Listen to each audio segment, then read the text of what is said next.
Welcome back to the morning show here on Arise News. It's now time to take a look at news stories making headlines around the globe today. We begin here at home in Nigeria, where 2 people were yesterday killed and several others injured as cultists renewed their age-long clash at the Aguda area of Surulere in Lagos State. Now, the clash spills over from Aguda to Itire, disrupting business activities as it forced many residents to stay indoors while the violence raged.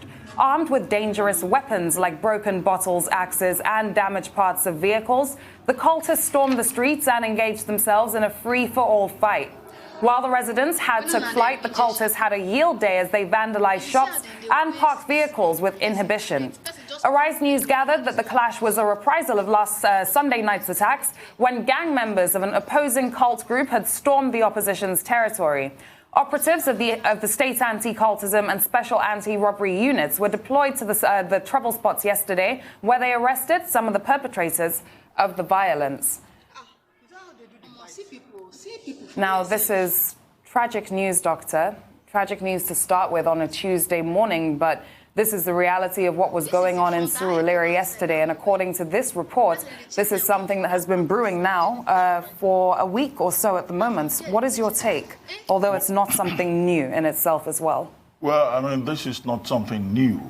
There have been reports over the years of the existence of cultists, of rival gangs in Surulere, and this is not the first time that they will clash. On Sunday, yes, there was a clash which resulted in the death of one of the gang leaders, a guy called Alagodo, who is said to be a follower of one fellow called Eruku, who is in jail. And then what occurred yesterday was the gang, the Alagodo group, the Eruku group, are now having a revenge, attack on the rival cult group. Yes, the police intervened, but I think they probably did a little too late because over 23 shops were, vandalized. Tragic. And lives and properties, were violated. And at the end of the day, the people who suffer most when this kind of incident occurs, the residents, are innocent people, living in their houses, going about their normal businesses, and they face this constant threat from street urchins, from hoodlums, otherwise referred to as cultists. And it is amazing, the level of impunity which these rival gangs usually demonstrate. Now, I think it's a responsibility for the security agencies, particularly the police, to provide more security in this particular neighborhood in Surulere, between Aguda and Itire.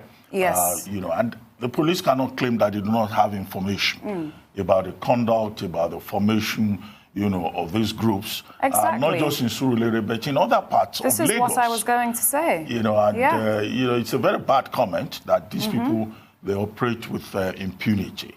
Surulere is supposed to be a middle-class neighborhood, and at the end of the day, lives and properties are just put at risk. The police indicate that they've arrested up to 75 suspects. 75? 75. These persons should be properly interrogated, and perhaps from the information that the police get from them, they'll be able to put in place a long-term plan to ensure the security of neighborhoods. Let me add, however, that, many of these street urchins, they are also, agents for politicians, for political godfathers. There we go. And after election, they become idle and they resort to this kind of, misconduct with brazen impunity. They're very well known, as I said, to the police. The thing is not to give them the space to continue to pose a threat to the security of lives and property, either in Surulere or any other part of Lagos, or in the country generally, because it's not an isolated case. And this is what I wanted to also bring up with you, Doctor, because the responsiveness that you mentioned as well, when you said it was a little too late, is a problem that is way too reoccurring. The police did not respond to this in time. Lives were already lost. Properties were already gone by the time the police responded. And that's a serious problem that we talk about so much, yet it seems as though very little is done towards that. The responsiveness of the Nigerian police force to incidents all over the state, all over the country. It's unfortunate. Now, 11 days after the National Assembly passed the 10.594 trillion naira 2020 budget, Nigeria's President Muhammadu Buhari will today sign the 2020 appropriation bill into law. Now, the 10.59 trillion naira budget, which will be signed by the president at 3:30 p.m. today, is 264 billion naira higher than the 10.33 trillion naira estimated that was presented by the president in October. It is made up of 4.84 trillion naira allocation for recurrent expenditure, 2.46 trillion naira for capital expenditure, 2.72 trillion naira for debt servicing, fiscal debt of 2.28 trillion naira, and deficit to gross domestic product GDP ratio of 1.52%. Now, in the budget, the Ministry of Defense got the highest votes of 784.588 billion naira for recurrent expenditure and 116.181 billion naira for capital expenditure, while the Ministry of Education got 490.303 billion naira for recurrent expenditure and 490.303 billion naira and 84.728 billion naira for capital expenditure. So, a lot of figures there, but Buhari is today to sign the 2020 budget into law by 3:30 p.m. Finally, I'm sure lots of people have been waiting for this. Doctor, what is your take on the slight change in figures that we're seeing here as well? Well, just to add to the details that you provided, the oil benchmark for the budget is put at $57. Yeah. Average oil production per day is put at 2.18 million barrels per day.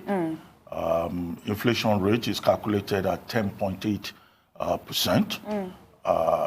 And GDP growth rate is projected at 2.93%. So all of this, would, and then the foreign exchange rate is 3.05 naira to the dollar. So, we expect that, these variables will work out as expected. But what is important is that for the first time since 2015, when the Buhari administration came to power, we are having, an opportunity to have a budget before the new year and to return to the January-December cycle, which used to be the old standard.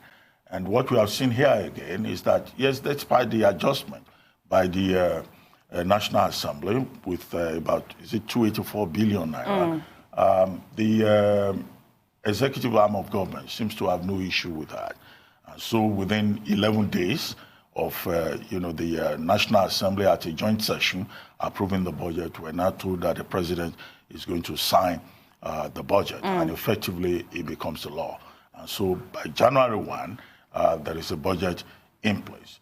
And that will have implications for stability, for the solidity of expectations, the reduction of uncertainty within the economic space, and perhaps also for budget performance. Because in the past, the failure to get the budget ready was always surrounded by too much politicking between the National Assembly and the executive arm of government, resulting in distortions within the economy and a lot of uncertainty. But now we have the National Assembly, working rather smoothly with the executive arm of government. So today the president will sign the budget.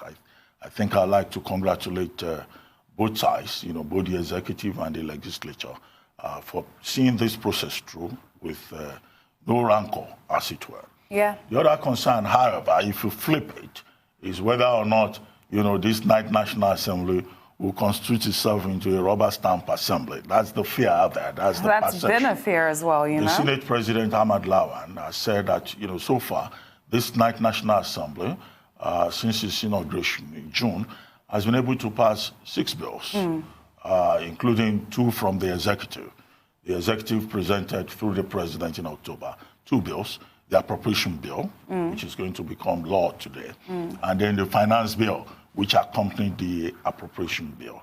And then private members' bills, about 4, including, some of the, more controversial bills that had been inherited from the 8th National Assembly. And the Senate President is also promising that by January, Other pending bills like the PIB, that's the Petroleum Industry Bill. Electoral reform. And the Electoral Amendment Bill will be before the National Assembly, and this will be considered expeditiously. So in terms of productivity, I think that the 9th National Assembly looks determined, to be productive. But of course, it must watch out for the danger of becoming a rubber stamp assembly. Absolutely.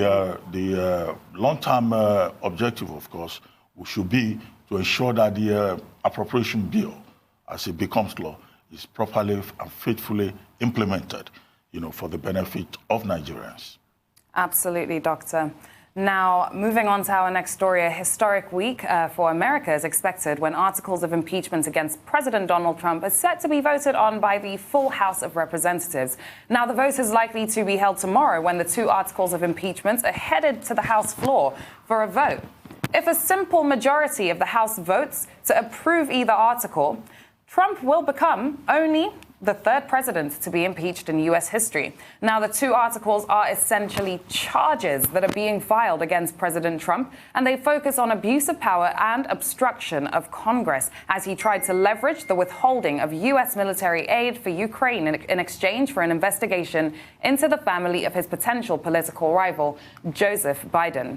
With this likely vote, the Democrats are poised to meet the self-imposed Christmas deadline that had been anticipated for months. Now, this is probably the biggest story that is being covered in the world right now. But we'll go on a very quick commercial break, and as soon as we're back, the conversation will continue on the news headlines. Do stay with us.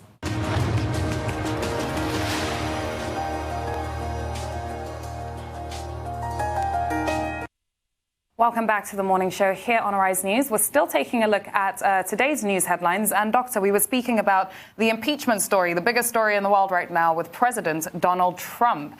What is your take? Well, I think it's a fairly straightforward process. After the House Intelligence Committee, along with with 5 other committees, completed the impeachment inquiry in the open, the report was submitted to the House Judiciary Committee, and the House Judiciary Committee has come up with its own report, 65-page report, indicting heavily, President Donald Trump for many infractions. But all of those infractions have been packed under 2 headings: abuse of office and obstruction of justice.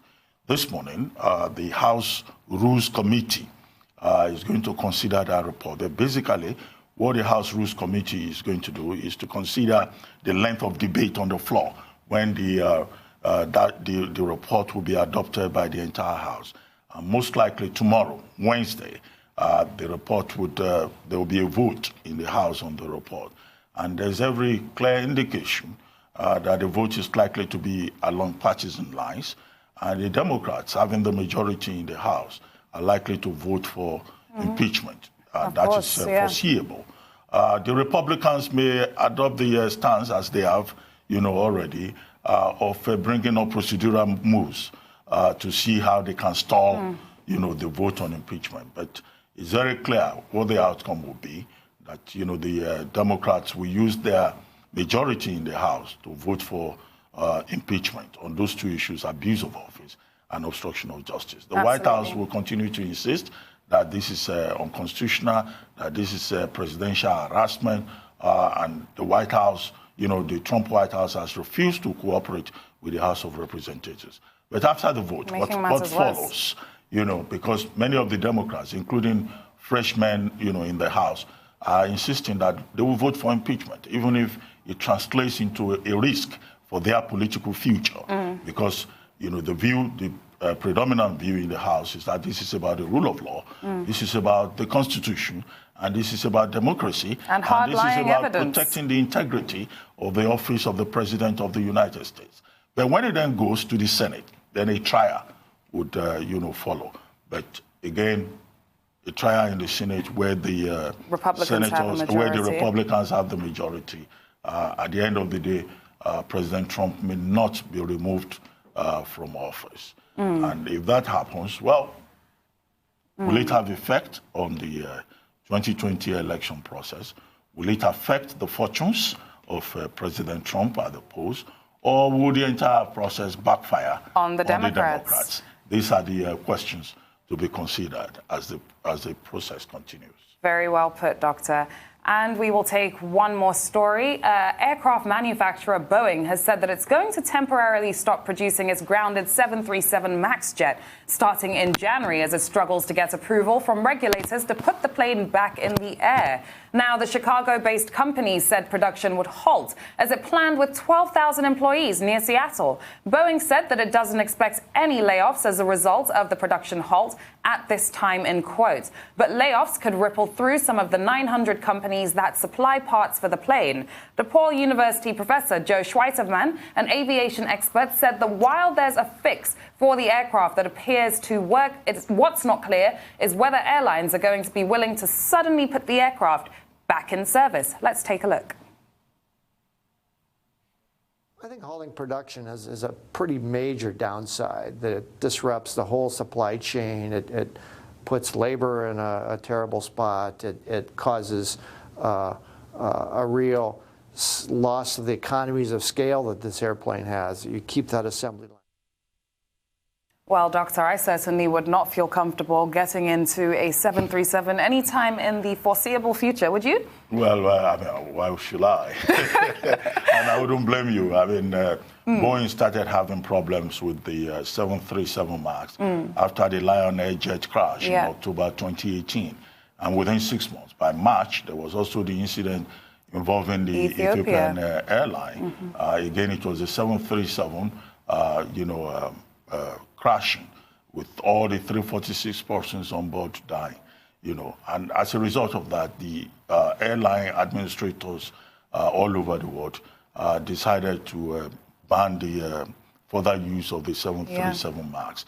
And Boeing has been suffering, a reputational damage, and it has had to pay compensation, to families of the persons that died in the two crashes, but that has not mitigated anything. Now, since then, orders have dried up, even if Boeing has an inventory in storage of about 400 737 MAX, but nobody wants to buy. It was only last month that the company got an order, for the first time for about 40 planes. Since March, the company has been producing 42 Boeing 737 MAX every month, hoping that there will be recertification for the aircraft across the world. But that has not happened. Even the FAA in the United States has shifted, the likely recertification from 2019 to 2020. So this decision has been taken as a way of accepting the reality of public and state reactions, to the 737 MAX.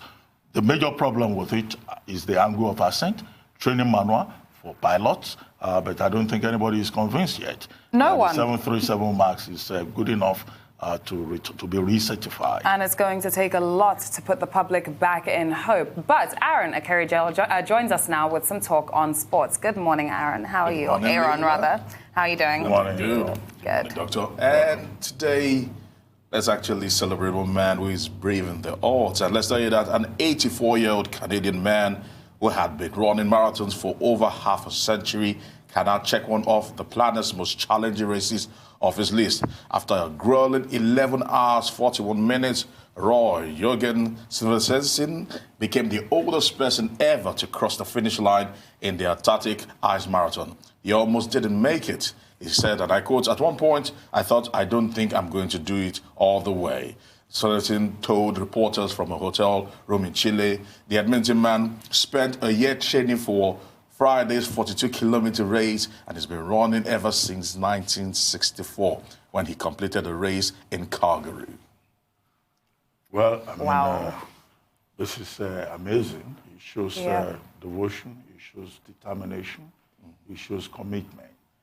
In virtually every field, you find individuals who set an objective for themselves, a goal for themselves, to excel, to be part of history, and they work hard at it. 42 kilometers at 84. At 84, that's amazing. That person, I know some people my age that don't even want to get out of bed, Oh yes, I know about those people. They say, I'm not a morning person. I'm not a morning person, you know? No, it's amazing. That is amazing. But you must commend his dedication, and you must... he's not the oldest, by the way, because there's still a man, an Indian, right, Froos Sanjay, I remember, who ran at 101. He started running at 87, as a matter of fact. The same race? Not the same race, but this time around. He ran in the London Marathon. He started running from the 2000s. He said when his wife passed away, he was falling into depression, so he took up racing to actually clear of depression, and he's been racing since 2000 till date. He ran in the London Marathon, and he has run several major marathons. Well, it's given him long life as well, I'm guessing, because he's kept himself fit. Well, I think, somebody should do some research on what keeps people fit. That's the...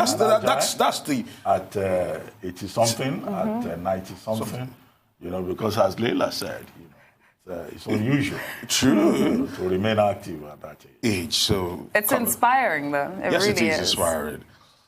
Now, moving away from that to some racism issues, let's tell you the Serie A's decision to use 3 paintings of monkeys to illustrate a campaign to stamp out racism has been branded a sick joke.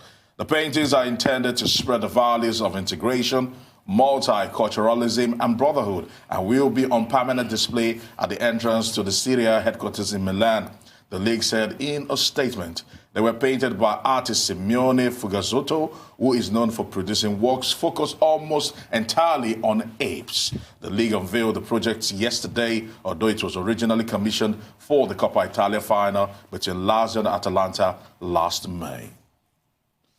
Well, I don't know, trying to do a good thing the wrong way.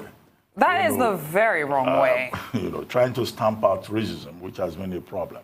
Yeah. Not just in football, but in virtually every sport. Yes.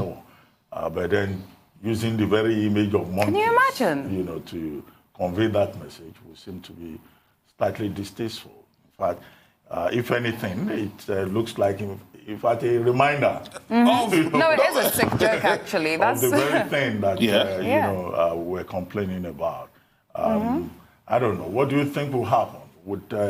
Would the message be pulled down? Would they revise it? It will be, because as a matter of fact, some clubs are already speaking out against this, and very commendable, I must say. AS Roma, one of the clubs, are also speaking heavily against this. They are the ones that actually crowdfouled immediately this was actually put up. On their Twitter handle, they went and they actually shut it down and said, this is a no-no. Understanding that they have players in their squad, in their ranks, that have also been racially abused. Case in point, Chris Smalling.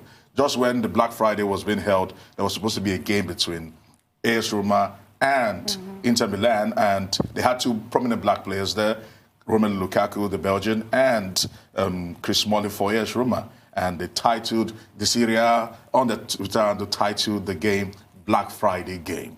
And AS Roma were not happy about that. Several people said the Serie A themselves are not taking a very positive approach, are not taking the right approach to tackling racism in the league.